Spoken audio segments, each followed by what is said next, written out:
Hello, welcome back to my daily Tour de Vie coverage. We're now on to day 11, so let's head over to track leaders and see how things are developing.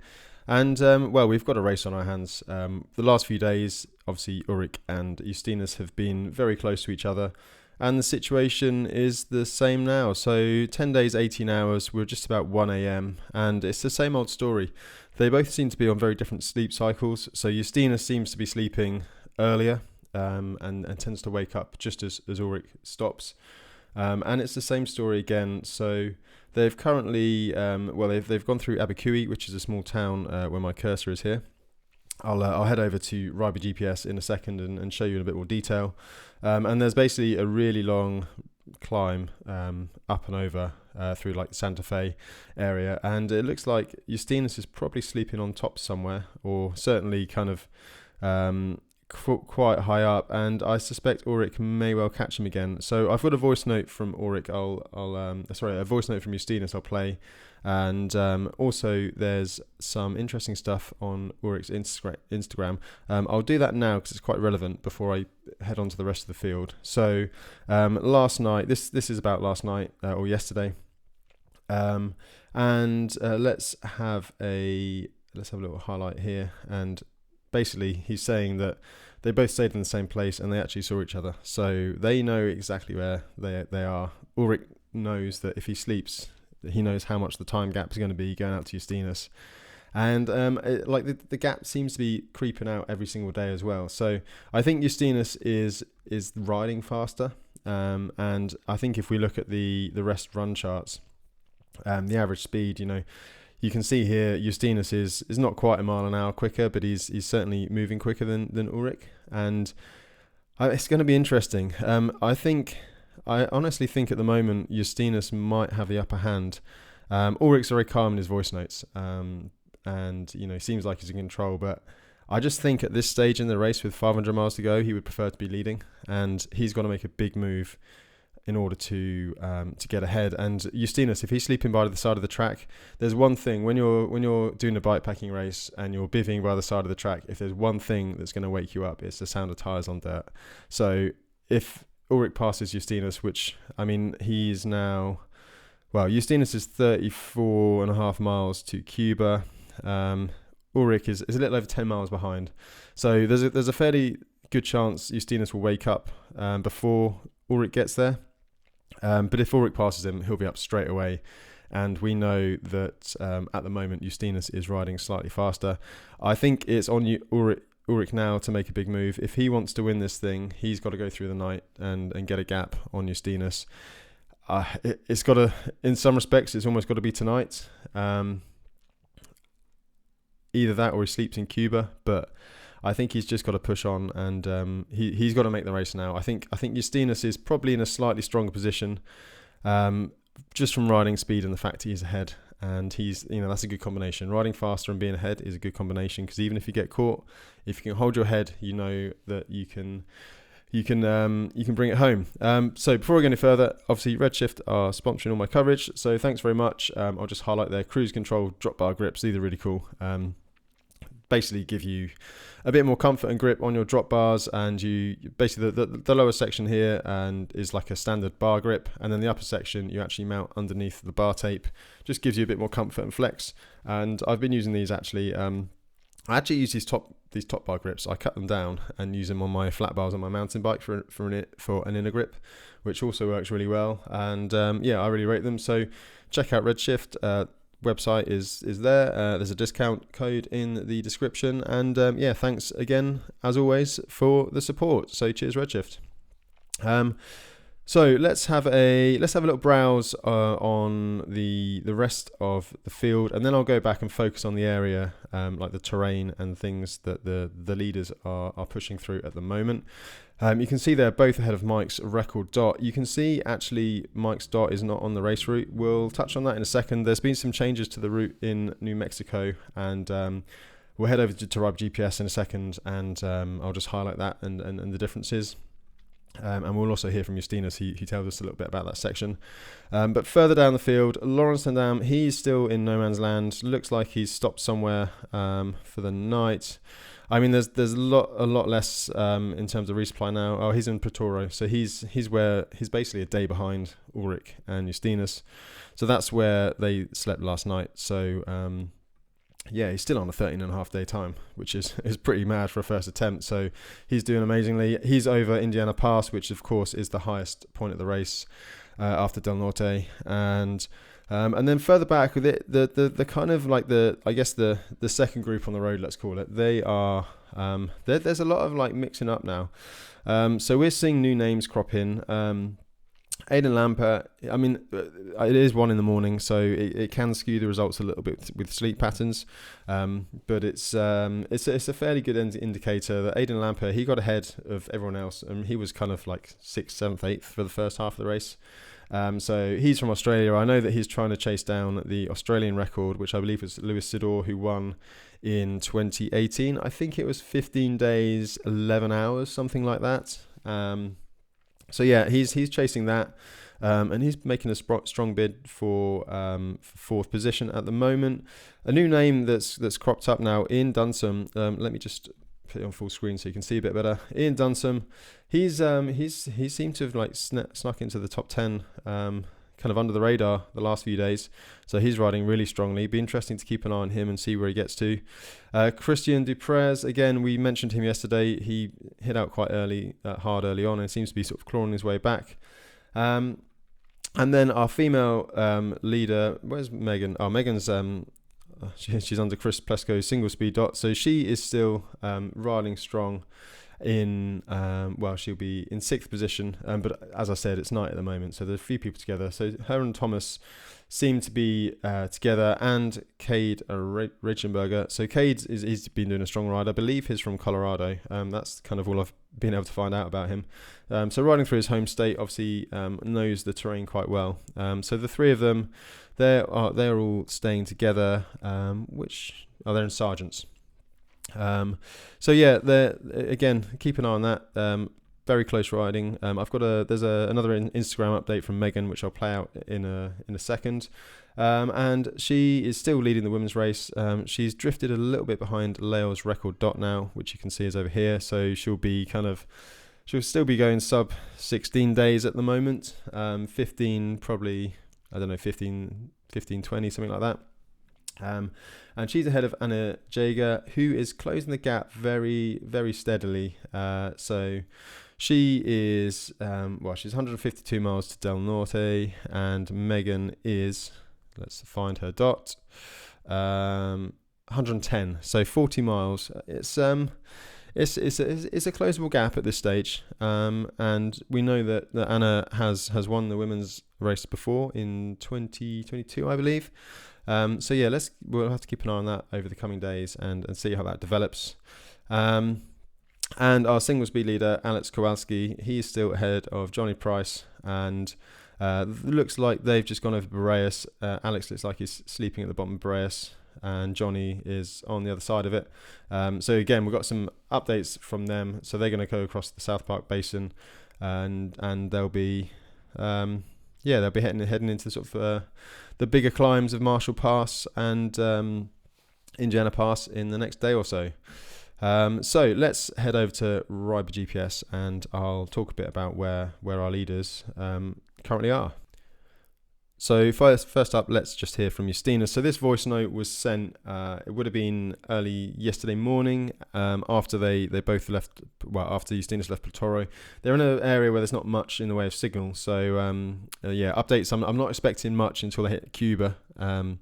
So yeah, it'd be interesting to hear from them probably, later today, or tomorrow morning if you're in the USA. So let's hear what Justinas had to say. Yeah, good morning. I have no idea. I saw now that I've got some messages, but I didn't saw when I had the network. So I still have no idea where I am and how far he's behind me. But that Continental Divide Trail was a big mess, I think. I don't know how he's gonna cope with that, but let's see. But it was a technical one, so I don't know. Now I'm on my way to Herzl.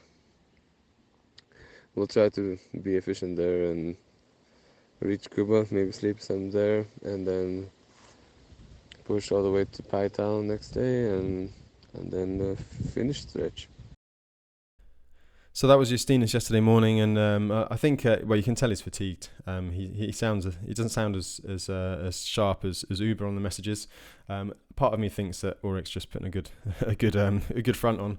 I don't think Justinas meant Hartzell. I think he meant Abiquiu, the small town before the long climb up in through Santa. I think it's Santa Fe. I can never remember the name of this particular section.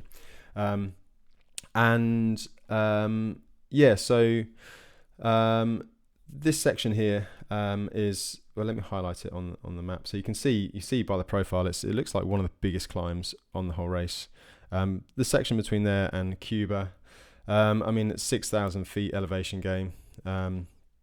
It's 4 hours. It's definitely not 4 hours estimated time. It's a solid day. When I did it in 2019, I started. There's a gas station in Abiquiu, but it opens at 6:30 a.m. I believe, and I rolled into town about 1 a.m. So I had quite a big sleep, had a big resupply, and then to be honest, I did like everyone always says that this climb is really hard, and I don't remember it being that bad. It was long, I remember that, but I think I was obviously in a fresh state at the moment, and I hit it first thing in the morning, so I probably didn't have the heat of the day, and I think that just goes to show that certain sections on the divide, they can feel really hard if you're in a bad position, or they can feel relatively easy in the grand scheme of things if you're fresh and you've got energy. And I think I got into Cuba at lunchtime, and there's like a gas station and a McDonald's and things like that. Let's have a little look at some video of the top of the climb. It's mixed. It's quite rough on the way up in places. Other places it's nice and smooth. And then you get to the top and actually it's quite nice. You can see my shaky video. It's kind of quite a nice dirt road at the top. And then you just kind of follow the ridge for a while. And it's one of those descents which doesn't descend that quickly. It normally takes quite a while to get down, a few ups and downs in there. That's where they're at the moment. I imagine Justinas is sleeping at the top there where that video was taken, judging by where his dot is at the moment. Let's just have a little look back, see if they've woken up yet. Where are they? No, Justinas is still asleep. And Ulrich, it's closing the gap. So it's 10 miles now. So 10 miles between the riders again, same as last night. So it's going to be very interesting dot watching over the coming days, as we kind of touched on before. That's where the riders are. Oh, I need to just mention as well, Justinas mentioned the Continental Divide Trail. There's actually been some changes to the race route predominantly in New Mexico for this edition.